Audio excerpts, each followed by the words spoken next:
지역의 이슈를 토크로 풀어가는 시간 이슈토크 진행의 정세윤입니다. 우리 지역의 필수 의료 인프라를 구축하기 위해 애를 쓰고 계신 분이 있습니다. 바로 우리나라 응급의학 체계를 구축해온 정읍아산병원의 임경수 병원장이신데요. 오늘 이슈토크에서 함께 이야기 나눠보도록 하겠습니다.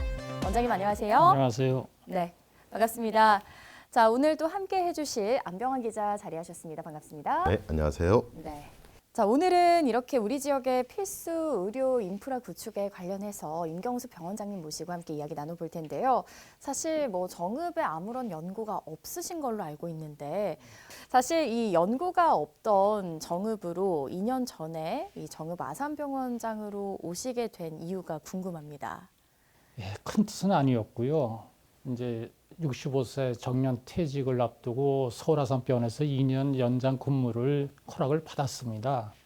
그런데 아산재단에서 임 교수 워낙 상가들을 좋아하니까는 네.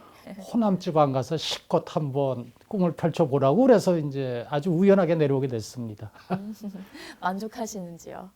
와서는 좀 너무 만족하고요. 네. 진짜 죽기 전에 꼭 와봐야 될 곳이 정읍이라고 생각합니다. 와. 우리 벽 원장님은 얼굴에 미소가 떠나지 않았는데 네. 한 가지 걱정되는 거는 시골일수록 이 병원이 가지고 있는 위상은 매우 높거든요. 그런데 시골의 병원들이 경영이 정말 힘들어요. 그런데 이 병원장이라는 직책 자체가 병원을 환자를 진료하는 것도 있겠지만 필요하다면 병원 경영의 총괄 운영을 하시는데 애로사항이 좀 많으시지 않을까 싶은데요. 예. 처음 내려오자마자 2달 사이에 필수 의료 인력 5분이 사직을 하셨어요. 다른 데로 가셔가지고 네. 가장 톱니바퀴 제일 중요한 의료 인력이 빠져나가니까는 상당히 어려움을 겪고 있었습니다. 5분의 의료진이 이제 이탈을 하시게 되면서 굉장히 힘든 이 상황을 어떻게 극복하셨는지도 궁금해요. 그나마 다행인 게 제가 응급의학만 했으니까요. 네. 다른 거를 제가 조금씩 도와드릴 수는 있었던 거거든요. 그래서 비뇨기과나 소아과나 이제 아주 간단한 환자들은 제가 좀 빈틈을 좀 메꿀 수 있던 거라서 좀 다행이었고, 그나마 또 여러 의료진들이 저를 또 격려해 주시고 조금만 같이 힘을 나눕시다 그래가지고 그게 참 큰 힘이 됐던 것 같습니다. 사실은 그렇게 의료 인력이 좀 부족한 시기가 우리 코로나 이슈가 한창일 때였지 않습니까? 아마 병원 운영하시는데 더 힘드시지 않을까 싶었는데요. 예, 그 1년 동안 저희가 초병을 못했습니다, 진짜. 그래가지고 상당히 많은 어려움이 계속되고 오다가 금년부터는 저희 필수력이 조금씩 충원되면서 환자가 조금씩은 이제 증가하고 있습니다. 네. 네. 아까 원장님께서 말씀해주신 부분에서도 알 수 있듯이 우리 임경수 병원장님 하면 국내 응급의료의 거목이라는 수식어가 사실은 따라 붙고 있습니다. 응급의료의 체계를 갖추기까지 정말 많은 애를 써오셨다고 들었는데요. 처음 이 응급의학에 관심을 갖게 된 계기도 궁금합니다. 제가 외과 전문의를 끝내고 갈림길이 있었습니다. 개업을 할 것인가 아니면은 외상하기에는 교수를 할 것인가. 그런데 병원에서 1년 동안만 응급실장을 좀 맡아달라고 해서 이제 맡았는데요. 그 많은 외상 환자가 병원까지 무사히 도착하는 줄 알았는데 90%의 환자는 교통사고 현장에서 돌아가시거나 아니면 이송 중에 돌아가시거나 아니면 응급실 와서 인턴들이 그냥 시간을 잠깐 지체해서 이제 돌아가신다는 걸 알고 이게 100명 중에 10명을 살리는 것보다는 이 90명도 살릴 수 있지 않을까. 그래서 응급의료 체계에 대한 관심을 갖게 된 게 응급의학에 참여하게 된 계기가 되었습니다. 원장님 말씀을 듣다 보니까 사실은 응급의학이라는 게 그만큼 중요한 건데 이 중요한 것이 제대로 자리매김을 하려면 한 2가지 정도가 필요한 것 같아요. 하나는 이거를 제도적으로 법률적으로 이것들을 만들어내는 시스템을 만들어내는 게 중요할 것 같고요. 또 하나는 실질적으로 그거를 전담할 수 있는 전문 인력. 원장님 말씀 듣다 보니까 길거리에 죽을 수밖에 없는 이유는 그거를 전담할 수 있는 전문 인력이 없기 때문이라고 보거든요. 이런 두 부분에서도 우리 원장님께서 역할을 많이 해주셨는데 어떤 내용들이 있었는지 좀 알고 싶습니다. 이게 응급의료 체계가 의사만 가지고 되는 것도 아니고 경찰, 소방, 이송 체계, 재난 체계까지 한꺼번에 묶여지는 국가적인 체계이기 때문에 이 법률도 공시하는 게 굉장히 중요했습니다. 그래서 관련 국회, 보건복지부 함께 법률을 만드는 작업에 한 5년을 했고요. 그 다음에 이제 또 전문 인력을 위해서는 의사가 필요하니까 이제 응급의학과 전문의를 이제 만들려고 했는데 초창기에 대한의사협회, 대한병원협회, 대한의학회에서 반대가 너무 심했습니다. 그 네. 간단한 응급실 인턴이 봐도 되는데 무슨 전문의가 필요하냐. 근데 제가 보기에는 그 중환들을 경험이 많은 의사가 봐야지 왜 인턴이 봅니까? 그래서 그 전문의 과정을 만드는데 또 7년이 걸렸습니다. 그 이제 걸리고 나서 이제 보니까는 병원에서도 예를 들면은 우리 국가가 전쟁에 대비해서 60만 대군을 엄청난 비용을 대서 이제 준비해야 되지 않습니까? 응급실도 밤새 한 명이 오더라도 그 많은 의료진, 영상의학과, 검사실까지 다 대기해야 되니까 운영비가 너무 많은 거예요. 그래서 다시 세 번째 요소, 즉 그 돈을 구하기 위해서 응급의료 기금에 대한 법률을 또 만들어서 그 완성하기까지는 한 13년이 걸린 것 같습니다. 그런데 원장님 노력해 주신 덕분에 사실은 요즘 응급의료센터 아니면 우리 TV에서 많이 봤던 이국종 교수님을 통해서 외상센터 또는 응급의료가 얼마나 중요한지에 대해서 많이 인식을 하게 된 것 같아요. 국민들 사이에서. 그럼에도 불구하고 여전히 좀 부족한 점이 좀 많이 있는 것 같습니다. 좀 보완해야 할 거나 뭐 좀 필요한 게 있다면 어떤 것들이 있을까요? 이제 저희 응급의료는 아주 급한 불을 끄는 역할만 합니다. 네. 그다음에 이제 웬만큼 안정이 되면 그다음에는 수술실로 가거나 중환자실로 가거나 뭔가 전문 처치가 이루어져야 되는데 지금 그게 연계가 안 되고 있습니다. 예를 들면 뇌치료를 왔는데 신경외과 의사가 없다든가 신생아가 어렵게 왔는데 신생아실 전문의가 없다든가 네. 이러한 문제가 같이 엮여지면은 국민의 삶이 훨씬 좋아지는데요.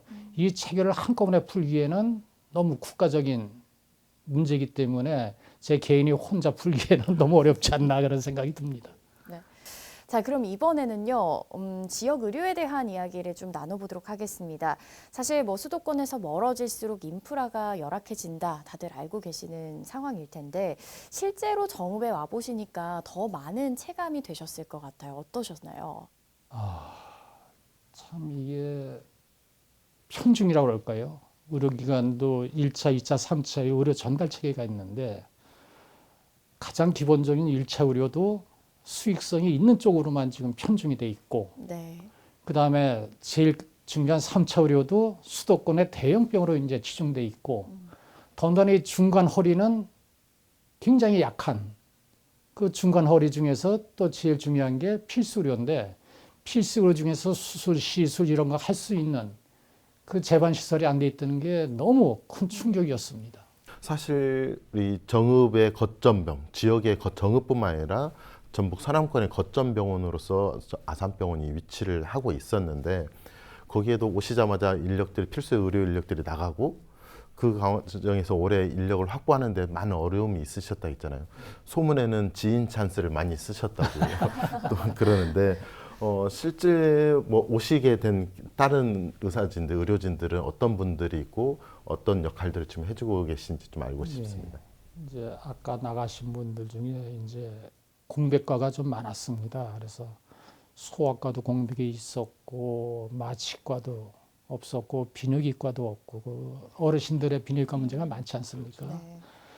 그다음에 산부인과는 이미 7년 전부터 아예 과를 운영하지 않은 상태였고 네. 그래서 이 필수 의료에 대해서 저희가 사람을 초빙 공고하고 아무래도 안 오더군요. 그래서 다시 또 월급도 좀 급여를 좀 올려 보내고 그래도 안 와가지고 결국은 생각해낸 게 실버 파워를 한번 키워보자. 네. 그래서 제 후배 뭐 이런 사람들 포섭해가지고 나랑 같이 한 70까지 같이 일해보지 않겠냐. 그러면서 저녁도 먹여주고 술도 먹고 그러면서 손도 잡아줬는데 다행히 소아과 선생님도 구해줬고 그다음에 뭐 비뇨기과 그다음에 산부인과 참 후배들한테 상당히 제가 덕을 보고 있습니다. 그래서 이렇게 이 실버 파워라고 표현을 해주셨지만 정말 그 경험이 풍부한 의료진들이 오시면서 이 정읍 아산병원이 더욱더 탄탄한 또 병원이 갖춰지고 있는 것 같은데요. 이 정읍 아산병원장으로 계시면서 그럼 이것만은 꼭 완수해야겠다라고 생각하시는 부분 있으실까요? 두 개가 있습니다. 하나는 지금까지 말씀드린 필수 의료가 좀 정착할 수 있는 그런 기반을 좀 확고히 하고 싶고요. 네. 둘째는 사회적 계몽을 좀 하고 싶습니다. 그래서 이제 좀 제일 안타까운 게 저희 국가암검진 참여율이 48%밖에 안 됩니다. 아, 그 암은 조기 발견이 굉장히 중요한데 이제 네. 그게 안 되는 거. 둘째는 전체 주민의 10%가 등록 장애인이고 미등록 장애인이 한 4%. 그래서 지금 약 저희 정읍에 한 14,000명의 장애인들이 있는데 그 중에 주된 원인이 뇌심혈관 질환입니다. 뇌출혈, 뭐 뇌경색 때문에 그게 이제 합병적으로 오는 건데 이건 평소에 고혈압, 당뇨, 고지혈증을 잘 고치면은 이게 발생을 안 하거든요. 그래서 이거를 조기에 좀 치료하는데 저희 지역 주민들이 적극적으로 좀 참여하시길 저희가 계몽을 좀 하고 싶습니다. 네. 또 지역 주민들이 좀 관심을 갖고 있는 부분이 요즘 저출산 때문에 사실 지역의 아이들이 갈 수 있는 소아과 전문 병원, 전문 센터가 없는 게 현실이거든요. 근데 지금 병원에서 이 부분을 차근차근 준비하고 계신다는 소문이 있습니다. 정읍시랑 보건소에서 많이 도와주셔가지고 차근차근 준비는 하고 있습니다. 그런데 좀 어려움이 있습니다. 이 전문 인력을 구하기도 어렵거니와 그걸 또 유지하려면 상당히 많은 이제 인건비가 이제 들어가는데 처음에 뭐 인건비에 대해서는 아직 명확한 좀 대책이 없는 상황입니다. 네. 지금 지자체도 자금률이 7%밖에 안 되니까는 재정을 어떻게 도와드리든 좀 어렵고 그래서 이거 어떻게 현명하게 풀 수 있는 방법이 아닌가 거기에 대해서 상당히 지금 고민을 하고 있습니다. 예. 뭐 이런 어려움들도 있지만 계속해서 또 준비를 해나가고 계시니까 또 지역민들께서 또 기대하시는 부분이 충족이 될 것 같다라는 생각이 듭니다. 자, 그럼 이 지역 의료 사각지대를 앞으로 어떻게 하면 좁혀나갈 수 있을까? 이 고민들 저희가 끊임없이 해나가야 될 부분이라고 생각하는데요. 병원장님의 고견을 좀 듣고 싶습니다. 어떻습니까? 고견이라기보다는 제 개인적인 생각입니다. 네. 저희 정읍이 서울시 면적의 1.1배나 되는데 인구는 10만 밖에 안 되기 때문에 인구 밀도가 굉장히 낮습니다. 그래서 이 모든 전역에다 의료기관을 설치하는 것은 굉장히 낭비적인 이제 요소고, 근데 다행히 저희 공공의료기관들이 있으니까는 공중보건의가 의외로 많습니다. 그런데 공중보건의들이 자기 전문 과목을 살리지 못합니다. 네. 예를 들면 그 인력 제일 많이 남는 게 마취과랑 좀 소아과 뭐 이런 과인데 어르신들 많은 데 가서 소아과 의사가 할 게 없고 네. 수술이 없는데 마취과가 할 게 없는 겁니다. 근데 지역 병원들은 소아과 마취과 구하기 위해서 너무 혈안이 돼 있어요. 그래서 공중보건의를 지역 의료기관에 흡수를 하고 저같이 좀 나이 좀 있고 이제 나중에 은퇴한 다음에 또 지역사회에서 일을 하고 싶은 의사들이 꽤 있습니다. 네. 저희 병원에서 벌써 5명이 저랑 같이 하겠다는데 이런 분들이 청진기들 힘만 있으면은 가서 보건지소 가서 환자부터 볼 보는 게 더 바람직하지 않나. 네. 근데 이제 이걸 바꾸려면은 이제 법적인 문제가 생기는데요. 그렇죠. 그걸 시범 사업으로 한번 정읍에서 해보면 어떨까 그런 욕심이 있습니다. 네. 앞서서 좀 얘기를 나눌 때 저희가 그 2020년부터 코로나 팬데믹 상황이 벌어지고 이거를 지역 의료가 어떻게 대응을 해야 하는가라는 문제들이 있었습니다. 그리고 다행히 우리 지역에서는 아산병원이 그런 코로나를 전담할 수 있는 병원으로 지정이 되고 많은 사람들이 거기서 치료도 하고 했었는데 그걸 경험하다 보니까 지금 나오는 공공의료를 어떻게 확충하고 확대할 것인가에 대한 부분이 필요성이 더 강조가 되는 것 같아요. 굉장히 중요한 지적입니다. 그런데 전라북도에 지금 공공의료원이죠. 이제 네. 의료원이 7군데가 있는데 유일하게 서남 쪽에만 없습니다. 그래서 우리 진짜 정읍, 부안, 고창에서는 여기도 공공의료원 하나 설립을 해야 됩니다. 네. 근데 이제 문제는 의료원 한 번 운영하면 좀 적자가 1년에서 80억에서 100억씩 나오거든요. 네. 근데 저희는 이제 민간 의료기관에서 공공의료를 하더라도 민간 의료기관에 대해서는 절대 지원이 없습니다. 거의 없습니다. 그래서 저희가 뭐 매년 20억 이상씩 아산재단이라는 이름으로 이제 지원을 해주고 있는데 이거를 조금씩 좀 고통 분담 차원에서 조금만 더 지원해 주면은 저희도 충분한 인력과 장비를 준비할 수 있는 그런 여건이 되고 결국은 그게 우리 지역사회에 큰 도움이 될 거로 생각합니다. 네. 최근에 제가 뉴스를 보고 한 가지 놀란 게 있었는데요. 우리 그러니까 기저귀 하면 아이들, 신생아들만 생각하잖아요. 네. 그런데 우리나라 저출산 문제, 그다음에 고령화 문제가 심각해지면서 어떤 일이 벌어졌냐면 아이들 기저귀 시장보다 어르신들 시장이 더 커졌어요. 이미. 그 이야기는 뭐냐면 아마 의료 분야에서도 그런 부분에 대한 수요와 이런 것들이 많아질 거라고 보거든요. 더 확대될 거고. 그런데 사실 우리 주변에 특히 농촌 지역에 있는 어르신들이 갈 수 있는, 접근할 수 있는 병원이 없다라는 거는 참 안타까운 거거든요. 이거는 어떤 정책적인 부분, 그러니까 뭐 의대 정원을 얼마를 더 늘리고 이런 거에 앞서서 어찌 보면 생존의 문제잖아요. 이런 부분을 좀 의료인들 입장에서 좀 더 적극적으로 좀 해결에 나서 주시는 게 필요하지 않을까 보거든요. 예, 굉장히 중요한 지적인데 저희 정읍이 지금 초고령화 사회 아닙니까? 그렇습니다. 어르신들이 지금 40% 가까이 지금 있는데 진짜 지방에서 병원까지 접근하기도 굉장히 어렵습니다. 이제 자동차는 많은데 이제 운전을 못 하시고요.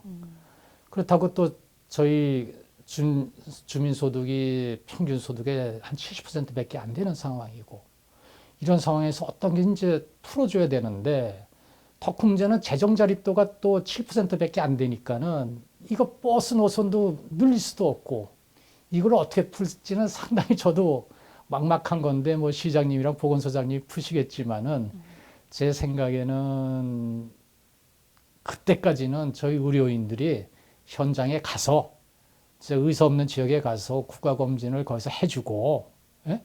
그 다음에 몇몇 어려운 약들은 저희가 좀 처방할 수 있는 그런 이제 관계에서 몇 년 하다 보면은 좀 좋은 세월이 오지 않을까 그런 기대감만 있습니다. 네. 저는 오늘 병원장님과 이야기를 나누다 보니까 이렇게 수도권을 비롯한 도시의 치열한 의료 현장에서 이렇게 경험이 많으신 의료진분들이 좀 지역에 오셔서 지역 현장을 좀 살펴보시고 다양한 좀 의견들을 함께 내주시면 더 발전할 수 있지 않을까라는 생각을 해봤는데요. 자, 그럼 앞으로 이 전북 서남권의 의료기관으로 다양한 역할을 수행하고 있는 우리 정읍 아산병원 내년도의 운영 계획이나 목표, 앞으로의 계획도 좀 여쭤보고 싶습니다. 아까도 뭐 지적하셨지만 일단 가장 먼저 우리 소아 환자들이 안심하고 입원할 수 있는 이제 그런 체계 거기서 아주 가성비 좋다는 네. 막말로 이제 그걸 하면서 모든 주민이 만족할 수 있는 그 체계를 이제 우선 구축하는 거고요.